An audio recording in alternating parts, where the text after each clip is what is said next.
Half litre పాలు పొయ్యి మీద పెట్టాను, వేడెక్కుతుంది.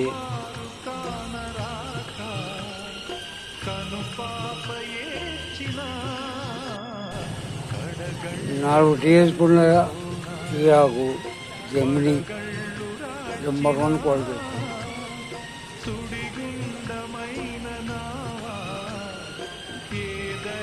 ఆఖరిగా అందులో 5 చెంచాలు షుగరు, హాఫ్ లీటర్ పాలకి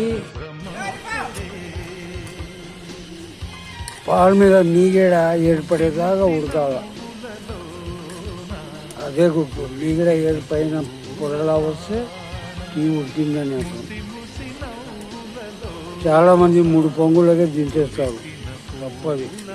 పైన మీగడ లాంటి పలుచగా పొర ఏర్పడుతుంది.